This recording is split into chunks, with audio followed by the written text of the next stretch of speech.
Ladies and gentlemen, welcome back to Worlds 2025. Here you can see between the games, while the rest of 100 Thieves are convened elsewhere, doing whatever they need to do between the games, Quid ruminating on game number 1 there at his seat, at his computer. It was honestly a very close first game. The outcome still being what everyone expected with T1 taking the victory, but the road to that outcome was anything but expectation as 100 Thieves truly put T1 to the fire. Dhokla played one of the best games, honestly, feel like I've seen from him in his career. He was really on one. You know, gets put in such a difficult position after that early dive, outplays in the 1v2, gets both those kills, and every team fight finding the backline time and time again. Him and Quid really were shining in that game for me. And now the question is, can you try to harness that magic once again? Because now you have to beat T1 twice in a row, or 100 Thieves, their time in League of Legends is over. This is potentially the last game we will ever see, you know, from 100 Thieves, and the last game we'll ever see from River, who is very likely retiring after this Worlds. For me, we saw such a massive AD carry gap in that game. Gumayusi, his positioning was so fantastic, and his ability to dish out damage, and from FBI, overstepping one too many times, getting caught by Faker's knockbacks on the Talia. We'll see how things change if they do here in Game 2, as 100 Thieves looks to try and equalize the series, as the bans have already come through thick and fast. Exactly. We've got Bard, Qiyana, and Caitlyn banned out by 100 Thieves, looking mostly towards that bottom lane, as K'Sante, Yunara, and Sion are banned out by T1. First pick of the draft here in what could be their last game in League of Legends. 100 Thieves will lock the rumble for Dhokla. I mean, honestly, it does make a lot of sense. And, you know, when I'm thinking of Quid, I wouldn't be shocked if they're doing like a Yone Rumble, like full kind of like spicy style comp. This team, I think, wants to go down swinging. So if the opportunity is there, I would not be shocked. And the fact that they had left Azir open, they were potentially trying to like bait that and look for the Yone into Azir. The Ori is going to get taken, so we might just have an Ori versus Azir trade instead and have more kind of that standard style. But we could also look towards like an Akali or something like that if Quid really wants to stay on the melee champs, stay aggressive, because I do feel like that is probably your best chance, you know, really getting in the mix. You could go like Pantheon, Akali, something along those lines, and just full send it, because you can't play standard and really expect, I think, to be able to consistently take down T1. I don't love Aurora into Orianna. I think the matchup is Orianna favored, but especially given how Quid played the laning phase in the first game, maybe he just feels confident in his ability to get the outplay. It's gonna be Akali. Yeah, I mean, he's playing around with some options right now. I think the Yone could also be fine. He will struggle in the early lane, but you know in the side lane and the scaling, he does have that advantage later on. Yeah, I think basically what they were doing is you're leaving Azir Ori, and you're saying, if you go Ori, I go Akali. If you go Azir, I go Yone. Sure. And that's kind of like my read, just knowing the player and knowing they see themselves as underdogs. So they're not going to go, like, if this was in NA, he might just go Azir and say, we're just going to trade and I'll just team fight well and we'll win, right? But it's against Faker, it's against T1. You've got to get aggressive. So I actually really like the plan here early on from 100 Thieves. I think, though, what's very scary is giving Oner this Jarvan, especially pairing it up with the Galio. Those first three are nasty. T1 has a very solid foundation. Their dive and their protection. Akali loves the ability to lock down these low mobility mages, low mobility AD carries, and just execute them. But with the Galio protection on top, it's going to be that much harder for Quid to find those executes. I mean, taunt is so problematic for Akali. You get pulled right out of the smoke screen. And now you have got to draft something for FBI that is going to be able to stay safe against the potential dive of Ori Jarvan with Galio all over the top, right? So I'm thinking about mobile carries and thinking about things like Ezreal. I'm thinking about something that's far back, maybe like a Jhin that is, you know, staying kind of less involved in the fight.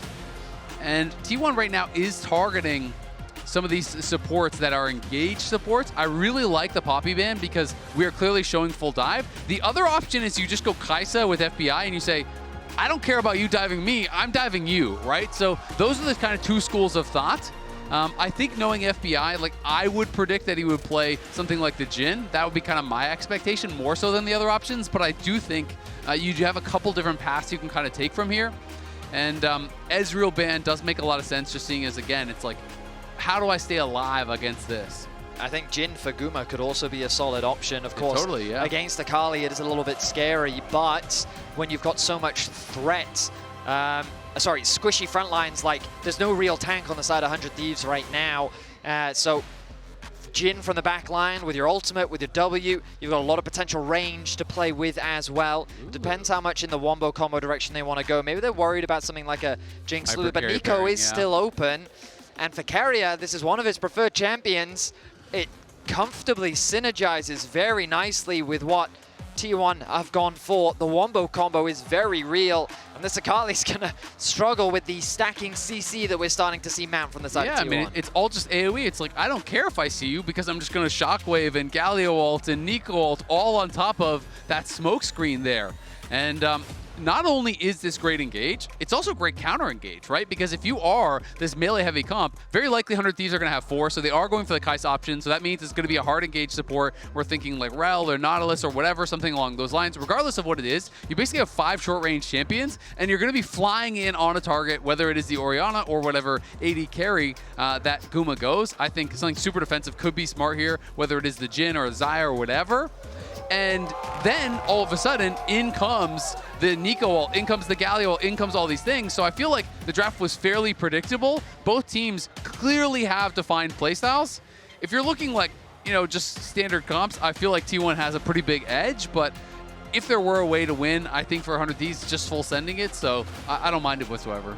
I am not surprised even in the slightest by the Xayah being picked against the full dive. So powerful to buy yourself the time while the Pop Blossom or the Galio ulti or whatever else comes in to just create space. 100 Thieves showed us last game that they are willing to play aggressive, that they will not be intimidated by the fact that they are playing up against T1. And with this type of composition, you need to have that mentality. My eyes are locked onto River on this Pantheon. You've got point and click stuns. You've got an incredibly powerful semi-global ultimate to try to turn numbers in your favor when they shouldn't be. And I feel like River's performance will be paramount for this team to have a chance. I'm keeping my eyes on both Guma and Faker.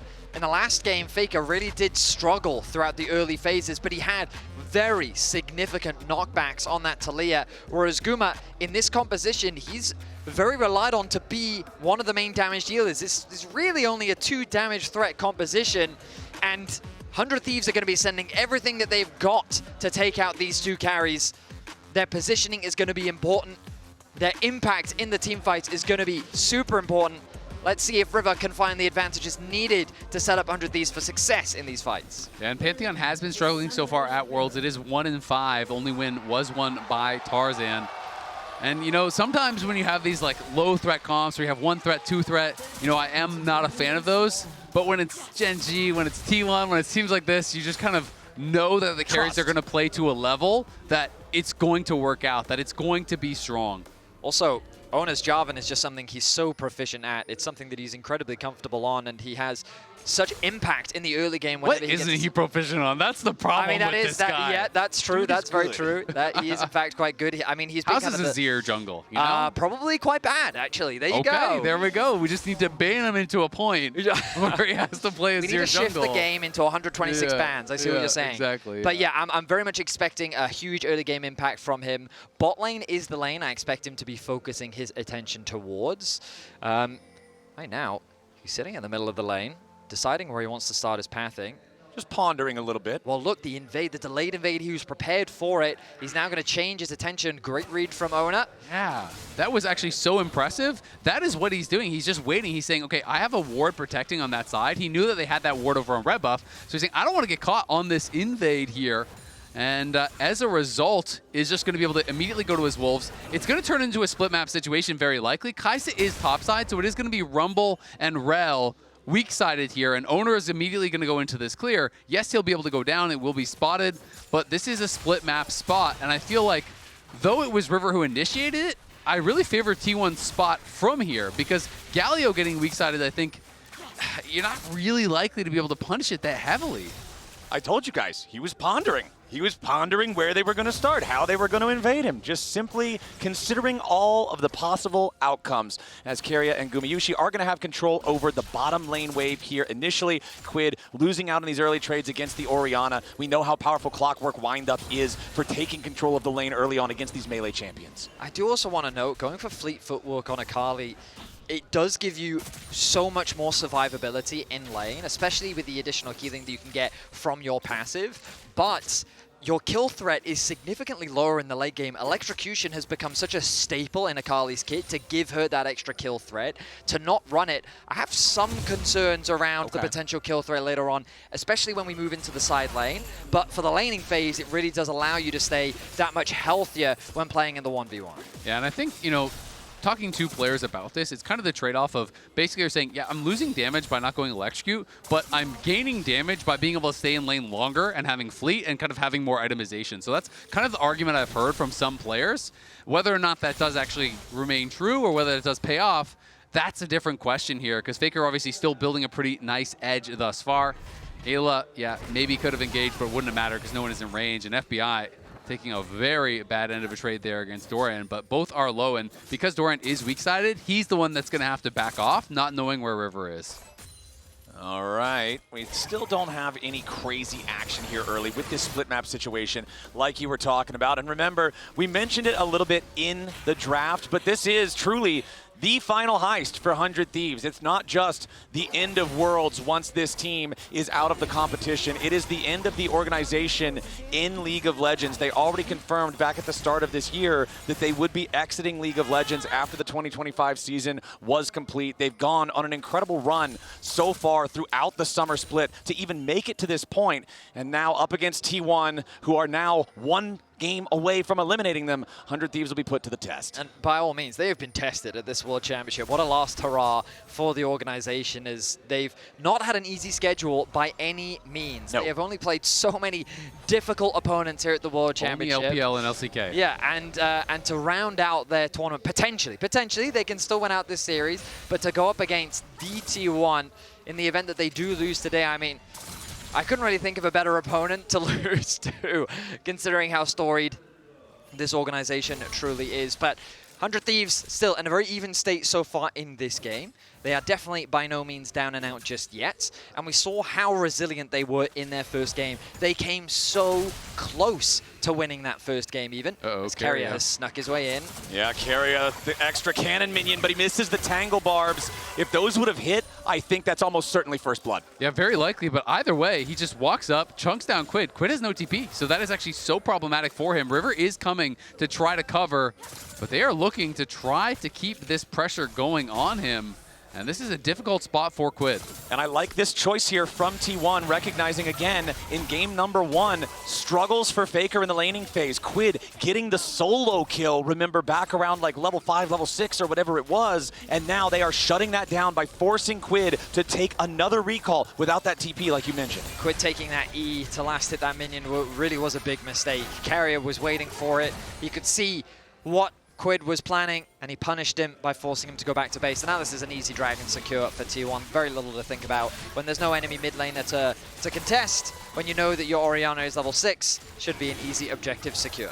Yeah, Dhokla's still holding onto his TP though, and Guma is top, so there is a potential for a 5v4 if they want to try to go for it, but of course, they are too late. But early smite the steal! Stolen away with a crash down coming in from Eyla. 100 Thieves are thinking about a fight, but Faker's already level 6. Eyla with a flash away. River stepping forward here with a shield, but a heroic entrance forces another flash, this time from River. 100 Thieves, yes, they overstay. Yes, it costs their summoners, but a heroic Comet Spear from River steals the objective right in front of T1. They call them the Thieves for a reason. 4 HP on the dragon, and the spear is enough to secure it.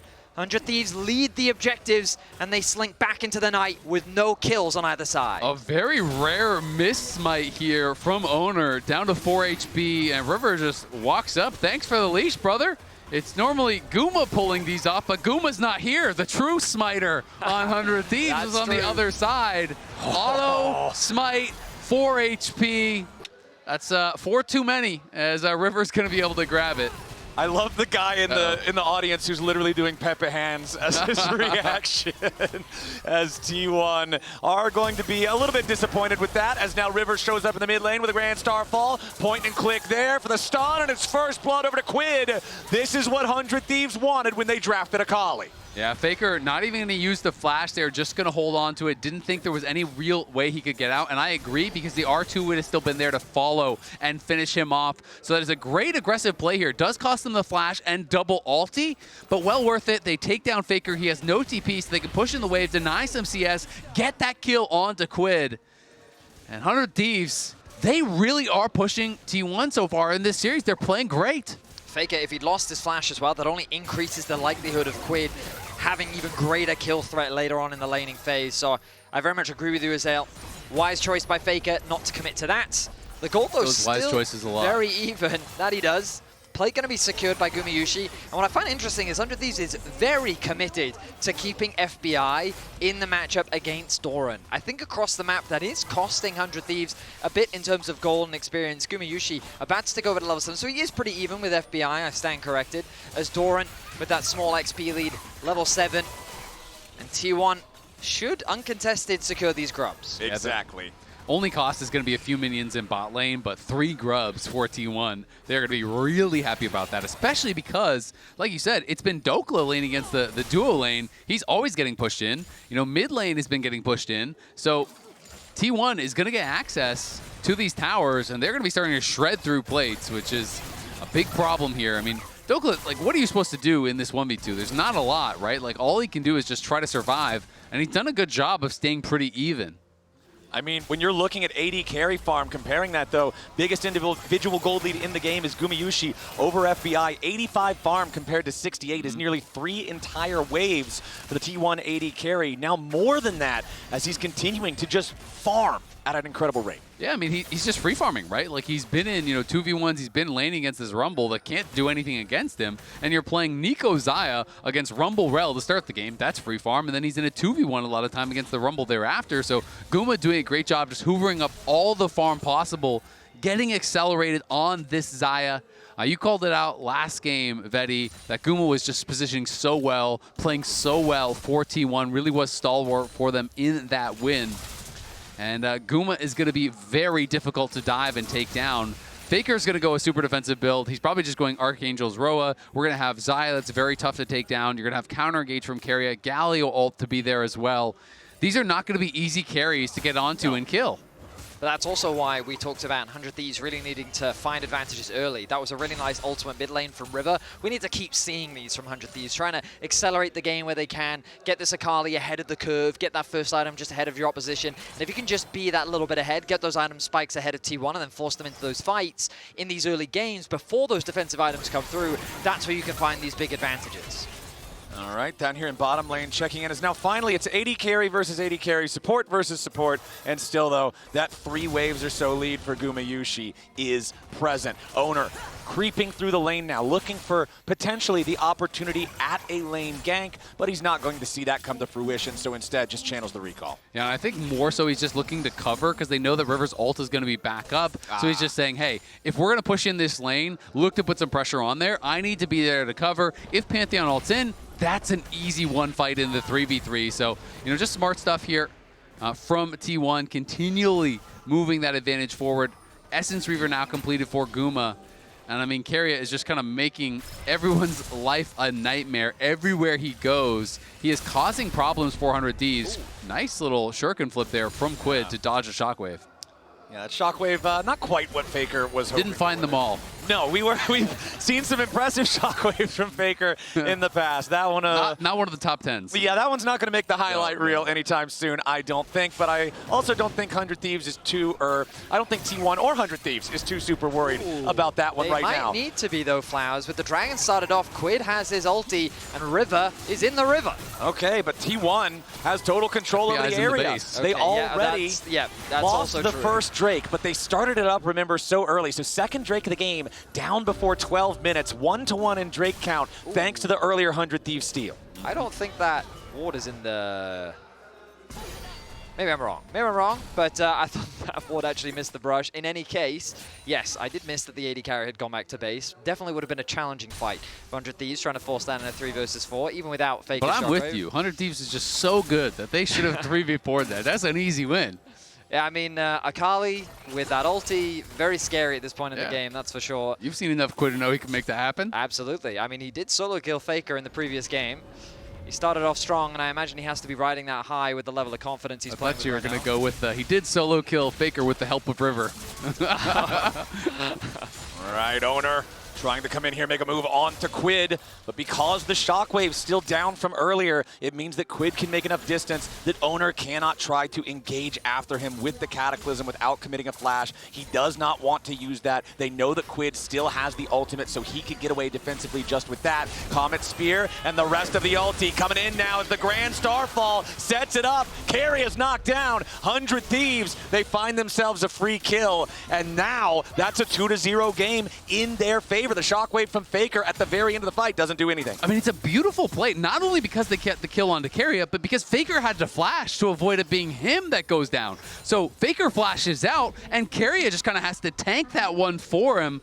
It's a get down, Mr. President moment, but you still got to pay that price, and 100 Thieves happy to take the blood toll. The only bad news for 100 Thieves is the kill did go on to Eyla. They would have loved to have funneled a little bit more gold into their Akali, but at the end of the day, as you highlighted, Azael, advantages gained for 100 Thieves. A small gold lead in their favor. Herald are going to be spawning in about 1 minute, 20 seconds, and so T1 want to try and get that last plate before it wears off, and they're going to grab it. So T1 immediately going to close that gold gap, and we find ourselves once again in a very even game state. I think T1 do prefer this situation, especially with the Rod of Ages completed, and that's going to start stacking up for Faker in the mid lane. And they get the third plate as well with the extra auto attacks, thanks to the fact that they have 3 grubs. The burn over time gets that third plate right before it ticks 14 minutes. Now, ideally, Quid does not want to be fighting Doran. Doran has no kill threat on the Akali, but the Akali has no kill threat on the Doran. Meanwhile, Faker with no flash, sure. Rumble ultimate with the Pantheon ultimate could be enough to set up for a kill, but ideally they want to try and swap those when they can, because look at Faker right now. He's just bullying Dhokla in the side lane. Yeah, I mean, Dhokla has been set behind definitely this game, but has done a good job keeping his farm quite close to where those mid laners are, and Quid not going to be having much fun. Definitely shouldn't be getting solo killed or anything like that, but could slowly get whittled down by Doran here and lose pressure, and I agree. They really want to be playing around this Akali, so they need to try to fix those lane assignments when they get an opportunity. And you guys mentioned it back in draft, but it is so true. I want to reiterate it again. The taunt hard counters Akali smoke so well, and Eyla gets caught by Tangle Barbs, but only loses a small chunk of HP. River jumps in after Keria, who drops a Pop Blossom defensively and immediately then flashes over the wall to get to safety. Oner wanted to try to secure the crab before he made his exit, but he couldn't have the damage to get it done. Now 100 Thieves and River have control over the area. Because they've got the crab, they're going to start up the Herald, and it's up to T1 to try to stop them, but Keria has no ulti and no flash. This Neeko is not very useful. Yeah, absolutely. It's going to be really difficult. Ayla's trying to wrap around here on Oner, make sure that he can't actually walk up for any chance at a steal. But T1 can just play mid. They're just going to actually knock down this tower here. So yes, they will lose the Herald, but here comes River. River jumps in, Gumayusi immediately into the ulti. River tries to follow him, but the hero's entrance locks up the enemy jungler. And T1 takes the first turret. They take a kill, and now Quid is trying to come in to take revenge. Oner is your first target. He's down to 200 HP. He tries to get away with the perfect execution. Lives up to the name. Quid gets it done. Nicely played there from 100 Thieves to respond to the nice play that T1 started with. It's a 1-for-1 trade, but T1 taking the turret means they come out on top. You're absolutely right, Flowers. A nice sequence from both sides as T1 acknowledge that they cannot contest the Herald, so they invest their resources into mid. But now TP top lane.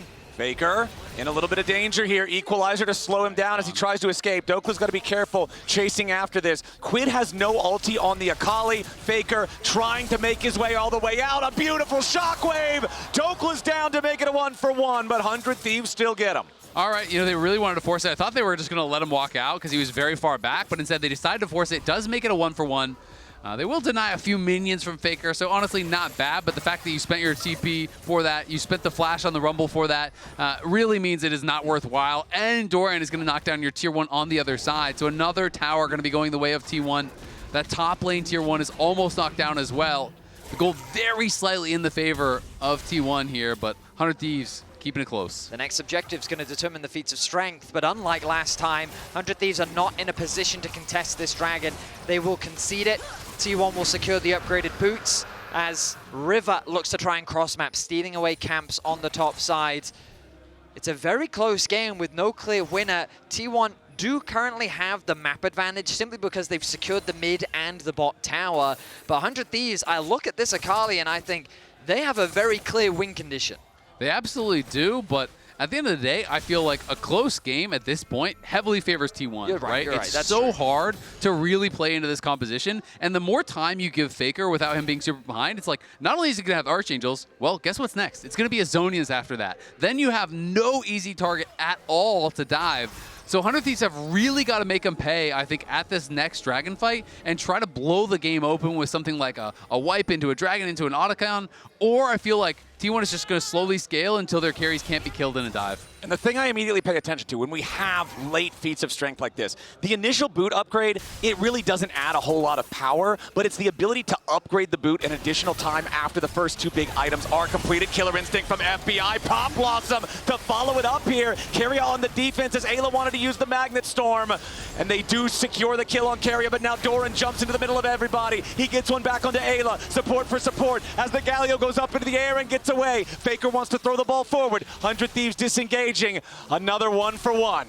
That was a double DP from T1, so honestly, a 1-for-1 there does favor 100 Thieves. It is just the supports going down, but we'll see if they can find something more. Oner and Faker trying to make their way back towards top. I love that 100 Thieves is playing around this. They have Herald, so they're going to try to zone Faker away from getting back to this tower, and he might walk right into River. No, he's just going to throw the ball. They're not going to overstay their welcome. 100 Thieves want to go back to base, spend what gold they can. Otacon now going to be spawning in 50 seconds. I don't expect this objective to be immediately started, but in the fog of war... Okay, Rumble. I thought that he was setting up a trap. Looks like not going to be anything too significant. As Quid going to push out this wave, and I imagine a reset will come through for him as well. Honestly, I'm really surprised that River actually based there. Knowing that the Galio ult is down, I don't think there's much of a response that T1 can have to that sort of aggressive play, but didn't want to risk it, and as a result, they might be looking for Doran if he overstays as well. I feel like they want to save Herald for mid.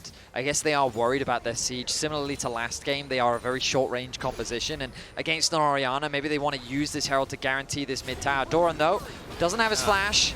Nice. They stun him up with a Shattering Strike, and then they try to block the exit here for the Justice Punch. Doran cannot use it to get away because he would have to dash back first. So a nice Otacon, shutdown goes over to 100 Thieves. No TP on Faker. As Otacon spawns. T1 now in a 4v5 for the next 30 seconds. There is also no teleport on Doran once he respawns. He will have the hero's entrance if he needs it. The Herald is summoned up here in the bottom lane. A Herald charge alone will not kill the tier 1 turret, and Quid is still making his way over to the battlefield. T1 stabilizing for now as the Herald is shot down. He's sitting in the fog of war. Our observer's highlighting for us, but he was spotted on the entrance. Quid has to be so careful. T1 trying to collapse, but he will push them back with the assistance of his team. This Otacon, an objective too scary to start, especially with 2 seconds until Doran returns to the Rift. So 100 Thieves won't convert it into anything. They get some damage onto the bot tier 1, but nothing really garnered off the back of that pick. Yeah, definitely worried there, I think, about starting it up, about it being a flip or getting knocked down, because that would be probably a game ender or a series ender. But, I mean, they knew Faker is back in base, has no TP, and Doran is dead and has no TP, so I thought that might have been an angle they would normally go for. But definitely is going to be a scary proposition. Quid now has the Storm Surge completed, so he's on 2 items. And it feels like, again, this is going to be a game coming down to a pivotal dragon fight. You cannot allow T1 to get that 3rd dragon for free move to Soul Point. All right, Doran's about to take the tier 1 turret here in the top lane, put T1 at a very, very slight gold lead. 56 seconds until that potential soul point for T1 does spawn. 2nd item fully completed for Faker as well. He has the Seraph's Embrace all the way evolved. Quid going after Doran here, going to allow the taunt to expire.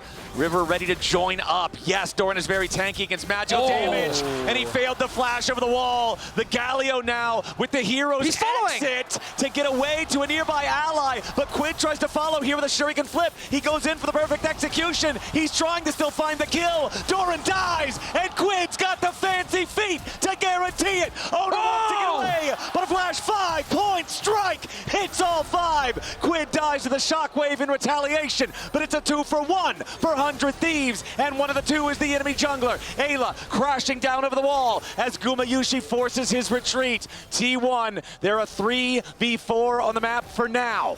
I cannot believe that Quid made that work. It was such a risky follow on the E, but he says, screw it, I'm gonna go in. He finds the outplay, he gets a kill onto Doran, the Rumble ultimate from Dhokla with the assist onto getting the kill onto Oner as well. If it wasn't for Faker, he would have been 2-for-0. But are 100 Thieves just gonna give the dragon? I mean, you killed the jungler, you killed the top laner, they're not even moving down there whatsoever. We can see this one more time. It's all about the chase, and Doran, you are not going to get one shot. You can walk all the way, I promise. He just flashes early and flashes into the wall. And the E to follow. We're going on a wild ride, Eddie. I mean, this was so risky. A nice interrupt comes through from Oner, but it also stops. Oh no, the taunt does still connect, but the ultimate is still available for Quid. He still connects the E as well. That Rumble ultimate is huge because of how much damage it does to Oner. It ends up being 2 kills, but we're back to live. The dragon started off. All right, T1 going after the Drake. 100 Thieves on the approach. River's T1's already got it down to 40% HP. Doran keeping Quid away off to the right side pincer as the Infernal Drake is secured by Oner and T1. 100 Thieves not there in time. Yeah, River really wanted to finish a second item, so he does do that, but then you're allowing them the free soul point, and now they're going to engage. Yeah, now it's a ton of damage back onto River. The shield cannot protect him in time. Quid wants threat onto Gumayusi, but he doesn't have enough. Pop Blossom's not going to stop him. Eyla into the middle of everybody here with a Magnet Storm. Keria might just die to Quid, but FBI's already been executed by Oner. Eyla's next to fall, double kill over to Gumayusi. Keria dies, but it's so many dead on 100 Thieves in trade. Only Quid and Dhokla are still alive as Quid tries to escape into the enemy jungle. Oner's got an eye on him here with the sweeper. Quid still trying to get out, but Faker's shockwave will seal his fate. T1 with a 4-for-1. For simply approaching the dragon, T1 find 4 kills. 100 Thieves positioning. They did not respect the possibility of T1's collapse. They lose so many members. They lose the dragon. They lose the Arakan, and this game is quickly slipping away. Yeah, I mean, it could be, again, the straw that broke the camel's back. I mean, watch it one more time. The dragon was already down, but they were worried about the potential of Arakan. So River has the 2 items. He moves over here, but Dokla's not with him. FBI's not with him. It's just such a good engage from T1. Start the fight very early. Oner then just locks FBI into the Cataclysm, and look at this from Guma. The R, the E flash, pulls the feathers through, knocks down FBI, and then all of a sudden it just doesn't matter because even though Quid had a really great engage, avoided the Pop Blossom, he only kills the support, and T1 just fights forward through the rest of the team. Faker in an awkward position here. Yep, tagged by the first Electro Harpoon. Exhausted now as he tries to fight back. Oner swooping in to protect his mid laner. Meanwhile, FBI's in danger. Killer Instinct defensively. Faker burning down. Dhokla burning down. A little bit more damage from Flame Spitter. Isn't going to get it done. Faker finds the first kill back into Dhokla. Gumayusi under pressure. He tries to sidestep away. A massive outplay from Gumayusi defensively with the feathers to buy a little bit more time. But he is shut down by River. It's still 3-for-1, favoring T1 as Quid and River are trying to get away. And Doran pushes the tier 2 mid. That pick onto Faker could have opened up a Baron, but he is just so tanky. Dhokla didn't have the damage to get through the shielding from Doran, the HP from Faker's build,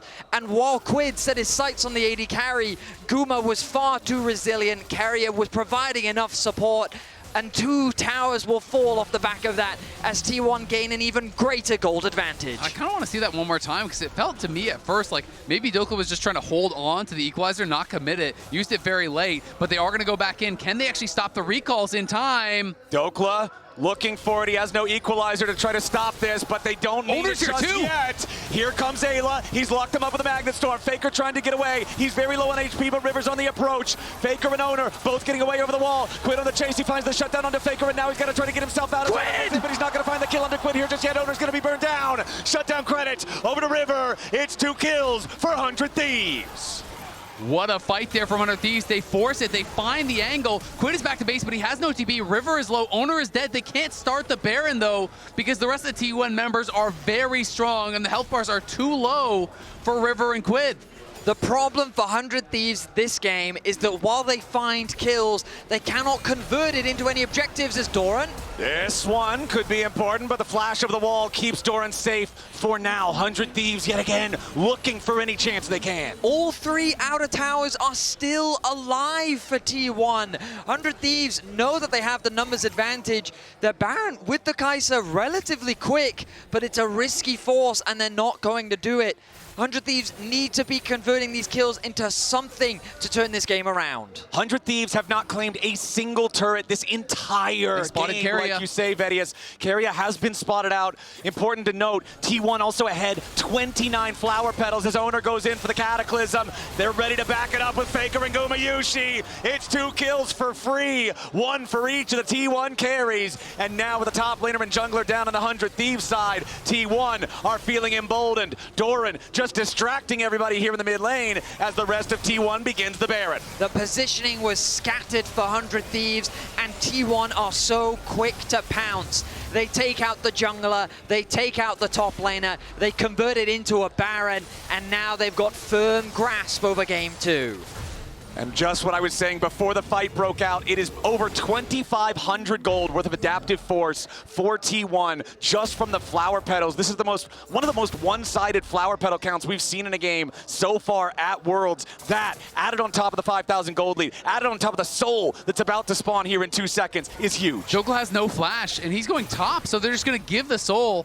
They're not even going to try to contest it here, and it feels like that might seal their fate in this game. We'll see if there's any sort of a attempt at a random seal, but not going to be there, as T1 will claim the Infernal Soul back-to-back games. There's no Comet Spear this time. The 4,500 gold lead, the 2,500 adaptive force advantage, the Dragon Soul, which is worth multiple thousands of gold on its own. You're looking at a realistic lead of 5 digits of power for T1. The MasterCard priceless moment will cement another soul for T1. 13 kills to 12. 100 Thieves have fought valiantly, but now they have to keep their base alive as T1 set the siege.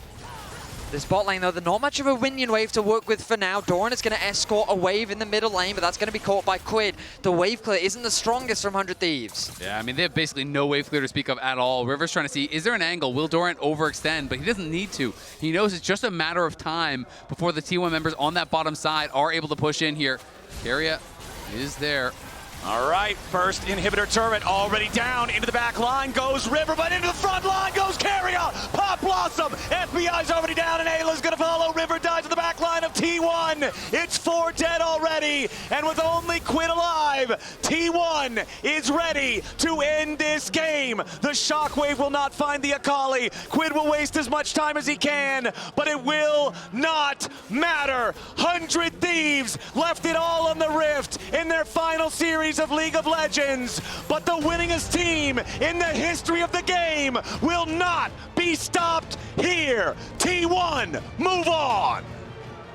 It was always going to be such a long shot against the back-to-back world champions here. 100 Thieves, as you said it, they left it all out on the Rift. They played aggressive. They played to the best of their ability. They came close at moments, but T1 always building those edges, especially in this second game. Full control, played towards the objectives, had great setups, and the killer instinct that they had to find these picks in the key moments really did separate the two teams. T1 will move to 2-2. They still need another series to make their way towards the quarterfinals. But what a valiant effort from the Thieves. These players put everything onto the Rift, and what a showing it has been. And you can hear the crowd cheering for the Thieves. Their final heist now coming to a conclusion. Up against a team, the caliber and the pedigree of T1, to stand against them and play that aggressively, that fearlessly. You've got to be proud of what they left on the Rift here today.